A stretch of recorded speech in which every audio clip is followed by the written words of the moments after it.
OFW na naapektuhan ng freeze hiring sa Taiwan, huwag pong mawala ng pag-asa dahil ayon mismo sa POEA, may iba pang mga bansang nangangailangan ng mga skilled worker na pwedeng applyan. Nakatutok si JP Soriano.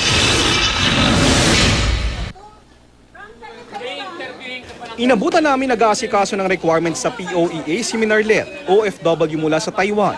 Maswerte raw siya dahil kahit nagkakahigpitan sa mga Pilipino para makabalik sa Taiwan, siya raw nakakuha ng re-entry permit para makapagtrabaho bilang factory worker. Pero batid daw niya na dahil sa freeze hiring na pinapatupad ng Taiwan laban sa Pilipinas, may posibilidad daw na di ma-renew ulit ang kanyang kontrata. Kaya nag-uumpisa na raw siyang maghanap ng ibang bansang may pangangailangan sa mga skilled worker na gaya niya. Nag-iisip po ako ng iba pang bansa kasi alam naman po natin marami pa pong ibang bansa na pwedeng puntahan. May mga options with respect to production work sa Middle East. Meron also qualify them for work in Western countries. Pumapasok dyan ng Canada or New Zealand or other options. No?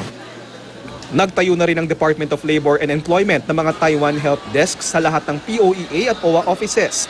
Dito pwedeng dumaretso ang mga OFW galing Taiwan o mga dapat ay magtatrabaho sa Taiwan para mabigyan sila ng mga pwedeng pagpiliang pag-a-applyan ng trabaho.